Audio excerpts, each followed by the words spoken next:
Sejam muito bem-vindos. Meu nome é Leandro, eu faço parte do grupo Espírita Lar da Caridade de Porto Alegre. E para a palestra de hoje, seguindo um pouco a linha da última palestra que falava sobre aflições, do capítulo 5 do Evangelho, onde nós tratamos sobre provas, o bem passar pelas provas, hoje nós vamos falar sobre arrependimento e reparação. Mais ou menos seguindo então essa linha. Allan Kardec, no livro Céu e Inferno, no Código Penal da Vida Futura, ele nos coloca o seguinte: o arrependimento, conquanto seja o primeiro passo para a regeneração, não basta por si só. São precisas a expiação e a reparação. Então, o que ele nos coloca? O que a espiritualidade nos colocou nisso? Quando erramos, não basta irmos lá e pedir perdão, meu irmão, e fica tudo esquecido. Nós temos que reparar o erro que cometemos. Isso acontece aqui na vida material, quando a gente erra com um irmão ou uma irmã. Nós pedimos as nossas desculpas, as nossas escusas, e nos colocamos à disposição para reparar o erro cometido. Na vida espiritual não funciona de maneira diferente. Eu preciso do arrependimento para entender que eu errei, necessariamente. E eu preciso fazer a expiação, que seria a reparação, para internalizar efetivamente essa experiência. Para entender o que o outro sofreu. Gravar isso, como diríamos, a ferro e fogo no meu espírito. Tem uma historinha a respeito dos índios Apaches, que é a raça indígena norte-americana, que quando um dos guerreiros, um dos participantes da tribo, um dos elementos da tribo estava com problemas, o que a tribo costumava fazer? Uma reunião para tentar entender o problema pelo qual aquele elemento, aquele índio estava passando, aquele ser da comunidade estava passando. Tentar compreender. E eles tinham uma ação, tinha um significado muito forte para isso. O que eles costumavam fazer? O cacique, o chefe da tribo, costumava pedir que então o índio com problema deixasse o seu mocassim ali, e o cacique, o chefe da tribo, fazia o ato de calçar o mocassim daquela pessoa que estava com problemas. Era um ato simbólico, claro que o ato de calçar o mocassim não traz a problemática, não inspira a problemática a quem está calçando o mocassim, mas tinha um ato simbólico de muito forte. Eu quero entender o que está se passando com você. Eu quero compreender o que se passa com você. Eu quero sentir o que se passa com você. Porque é dessa maneira que eu posso te ajudar. É dessa maneira, compreendendo o acontecimento de uma maneira integral, é que eu aprendo a lidar com a situação. Por isso que Kardec nos coloca, a espiritualidade nos coloca, é necessário a reparação, é necessário a expiação. Eu preciso passar por uma circunstância de idêntico teor para entender completamente o que o meu irmão passou por minha causa. Desta maneira eu internalizo, espiritualmente falando, a ação toda. Eu adquiro a consciência. Então, aí advém disso a segunda pergunta, uma pergunta: por que eu me arrependo? Já que falamos em consciência. Eu me arrependo porque adquiro a consciência do que eu fiz e deixei de fazer, do que eu falei ou do que eu não falei. Eu só posso me arrepender quando eu compreendo o que eu fiz ou deixei de fazer. Eu compreendo o ato em si. É dessa maneira, a aquisição da consciência que me traz a noção de arrependimento. Quem não adquire a consciência do ato praticado, não tem como se arrepender. Então, isso são valores que o espírito vai adquirindo, isso são experiências que o espírito vai adquirindo. Para uns, o ato ele pode trazer o arrependimento logo em seguida, porque o espírito para e diz assim, errei, pisei na bola. E aí nesse ato, nesse errei, pisei na bola, ele já está, a consciência já está trabalhando e dizendo, efetivamente tu errou. Né? Ela acusa, lá no fundinho ela acusa. Para outros não. É por isso que muitas vezes a gente encontra, no Brasil, muito comum, principalmente, pessoas, né, praticando alguns atos, vamos pegar um exemplo de com bens públicos, e para elas é normal. É porque elas não têm a consciência. Para elas o normal é que o que é público é de todos. O que é público é para ser usado de maneira adequada a todos, né? Não de forma um tanto quanto particular. Mas, então, essa aquisição de consciência, ela me leva, né, a patamares mais elevados. Né? Ela vai me trazendo essas experiências, minha consciência vai me apontando e vai me indicando os melhores caminhos que eu tenho que tomar. No início, nós fomos criados de maneira simples e ignorante. Né? Então, muitos e muitos milênios foram passando, né? A gente foi progredindo como espíritos, né? E até que chegou um momento que algo despertou dentro de nós. Esse algo que despertou dentro de nós se chama consciência. E veja que, mesmo depois de séculos de aquisição dessa dita consciência, né, que é o pensar, é o refletir, é o filosofar a respeito do que aconteceu, dos atos, né, do que fiz ou deixei de fazer. Muitos e muitos séculos, muitas e muitas existências e encarnações se passaram para que seja amadurecido isso. Essa consciência ela precisa amadurecer. Isso nós chamamos de evolução. Então, veja que ainda estamos num estágio de amadurecimento dessa consciência. É necessário. É o passo normal de evolução de qualquer espírito.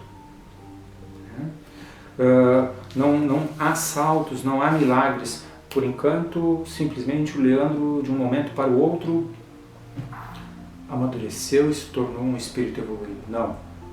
É um estágio que tem uma ascensão. É um passo de cada vez. Né? E esse amadurecimento gradual não significa que sabemos ouvir e seguir nossa consciência. São coisas bem distintas.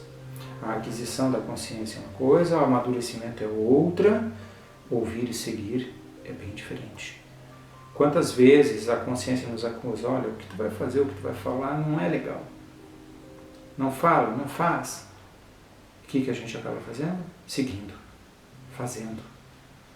E depois colhe os frutos do resultado. Muitas vezes, e grande parte das vezes, quando a consciência nos apontou lá no fundo, não faz, não fala, sabemos que o resultado não vai ser positivo para nós. Imagina para o outro irmão ou irmã, né, a quem dirigimos muitas vezes os nossos atos ou a nossa fala. Para muitos, né, nesse sentido, como o amadurecimento ele ainda não está completo, que é o nosso caso, encarnados aqui no orbe terrestre, né, a consciência é um gerador de culpas. E não devemos entender isso como um gerador de culpas. Devemos entender como um farol a nos guiar pelos caminhos. A consciência, para muitos de nós, ela ainda é um gerador de culpas. Mas ela não tem que ser entendido só como um gerador de culpas. E nem é para ser entendido como um gerador de culpas. Né? A consciência ela tem que ser entendida como um esforço, um motivo de esforço, um motivo de crescimento, de entendimento dos atos praticados. Ela serve para isso.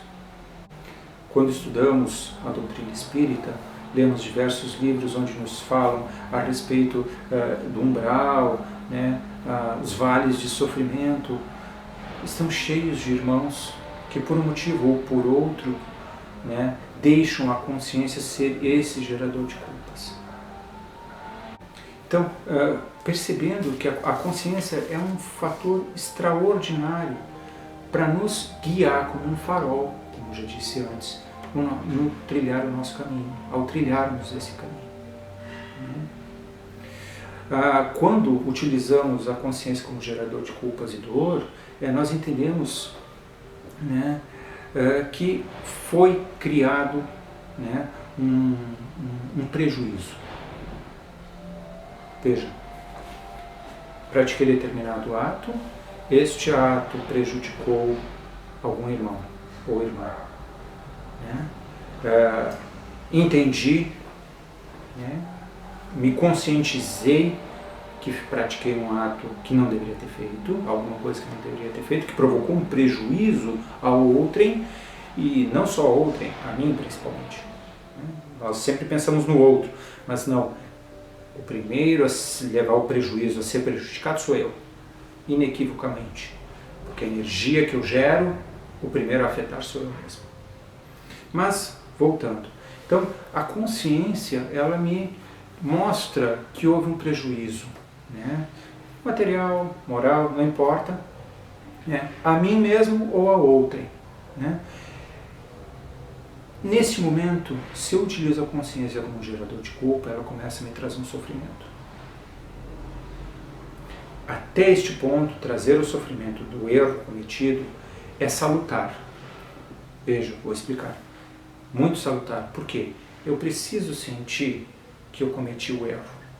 Eu preciso sentir uma pequena dor lá no fundo. Eu errei. Eu falei o que não devia. Pratiquei o que não devia. Ok. Mas, a partir deste ponto, eu posso levar para um lado saudável ou eu posso levar para o lado patológico. Né? O que seria o lado saudável? Eu utilizar essa dor do erro para justamente perceber que errei e preciso reparar o acontecido. Preciso buscar o arrependimento, eu preciso buscar a reparação disso tudo. Se eu levo para o lado patológico, o que acontece?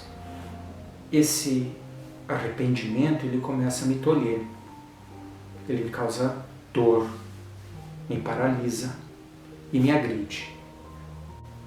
O sentimento de culpa gerado nos coloca em situações de tão baixa vibração que espíritos de menor envergadura ou espíritos inferiores, né, conseguem nos atingir, conseguem nos obsediar de maneira muito mais facilitada. Por quê? Porque abrimos todas as nossas guardas. E veja, se nesse processo venha a ocorrer o desencarne, eu automaticamente, num processo de culpa desses, eu me jogo direto para um patamar de vibração muito inferior.